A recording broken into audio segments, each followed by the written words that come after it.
ಪ್ರಧಾನಮಂತ್ರಿ ನರೇಂದ್ರ ಮೋದಿ ಅವರ ಇವತ್ತಿನ ಕಾರ್ಯಕ್ರಮದ ಹೈಲೈಟ್ಸ್. ಪ್ರಧಾನಮಂತ್ರಿ ನರೇಂದ್ರ ಮೋದಿ ಅವರು ಇಂದು ಪಶ್ಚಿಮ ಬಂಗಾಳ ಹಾಗೂ ಬಿಹಾರ ರಾಜ್ಯಗಳ ಪ್ರವಾಸದಲ್ಲಿದ್ದು ಹಲವು ಅಭಿವೃದ್ಧಿ ಯೋಜನೆಗಳ ಲೋಕಾರ್ಪಣೆ ಮತ್ತು ಸಾರ್ವಜನಿಕ ಕಾರ್ಯಕ್ರಮಗಳಲ್ಲಿ ಭಾಗಿಯಾದರು. ಪಶ್ಚಿಮ ಬಂಗಾಳದ ನಾಡಿಯಾ ಜಿಲ್ಲೆಯ ಕೃಷ್ಣನಗರದಲ್ಲಿ 15,000 ಕೋಟಿ ಮೌಲ್ಯದ ಬಹು ಅಭಿವೃದ್ಧಿ ಯೋಜನೆಗಳಿಗೆ ಮೋದಿ ಶಂಕುಸ್ಥಾಪನೆ ನೆರವೇರಿಸಿದರು. ಇಂಧನ ಭದ್ರತೆಗಾಗಿ ಪುರುಲಿಯಾ ಜಿಲ್ಲೆಯ ರಘುನಾಥಪುರದಲ್ಲಿ ಶಾಖೋತ್ಪನ್ನ ವಿದ್ಯುತ್ ಸ್ಥಾವರದ 2ನೇ ಹಂತಕ್ಕೆ ಅಡಿಪಾಯ, ಸಿಮೆಂಟ್ ಉದ್ಯಮಕ್ಕಾಗಿ ಮೇಜಿಯಾ ಥರ್ಮಲ್ ಪವರ್ ಸ್ಟೇಷನ್ ಘಟಕಗಳ ಉದ್ಘಾಟನೆ, ಫರಕ್ಕಾ ರಾಯ್ಗಂಜ್ ವಿಭಾಗದಲ್ಲಿ ಚತುಷ್ಪಥ ರಸ್ತೆ, ದಾಮೋದರ್ ಮೊಹಿಶಿಲಾ ರೈಲು ಮಾರ್ಗ ಸೇರಿದಂತೆ ಬಹು ಅಭಿವೃದ್ಧಿ ಯೋಜನೆಗಳಿಗೆ ಚಾಲನೆ ನೀಡಿದರು. ಈ ಯೋಜನೆಗಳು ಪಶ್ಚಿಮ ಬಂಗಾಳ ಅಷ್ಟೇ ಅಲ್ಲದೆ ಈಶಾನ್ಯ ರಾಜ್ಯಗಳ ಸಾಮಾಜಿಕ ಆರ್ಥಿಕ ಪ್ರಗತಿಗೂ ನೆರವಾಗಲಿವೆ. इंफ्रास्ट्रक्चर के दृष्टिकोण से रेल पश्चिम बंगाल के गौरवशाली इतिहास का हिस्सा है, लेकिन इतिहास की जो बढ़त बंगाल को हासिल थी आजादी के बाद, उसे सही ढंग से आगे नहीं बढ़ाया गया. यही कारण है कि तमाम संभावनाओं के बावजूद बंगाल पीछे छूटता गया.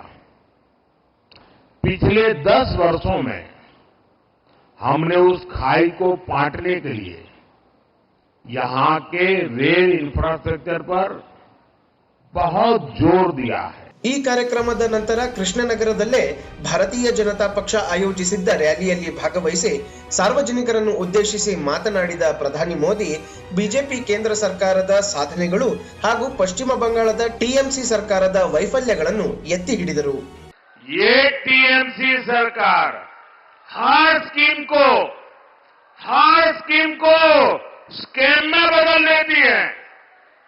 स्कीम को स्कैम में बदलने में टीएमसी की मास्टरी है.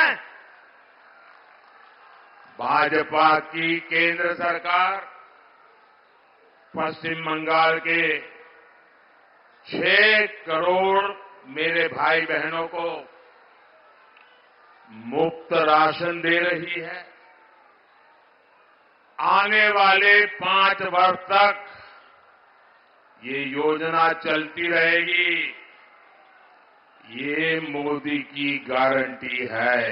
जय श्री राम, भारत माता की जय. मोदी जी हमारे लिए भगवान है, उनके लिए हमारे नमन, कोटि कोटि नमन.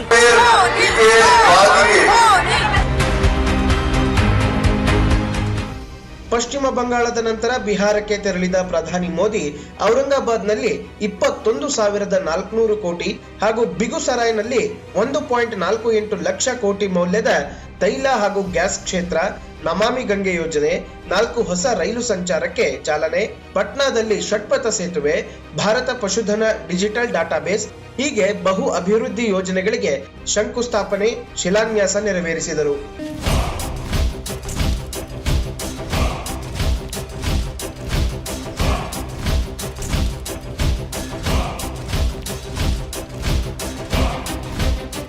ಟಿಎಂಸಿಯ ಅರಾಜಕತೆ ನಡುವೆ ಪ್ರಧಾನಿ ಮೋದಿ ಅವರ ಪಶ್ಚಿಮ ಬಂಗಾಳ ಹಾಗೂ ಬಿಹಾರದ ಭೇಟಿ ಕೇವಲ ಯೋಜನೆಗಳ ಅರ್ಪಣೆಗೆ ಸೀಮಿತವಾಗದೆ ನವ ಭಾರತ ನಿರ್ಮಾಣಕ್ಕೆ ಮುನ್ನುಡಿಯಾಗಿದೆ.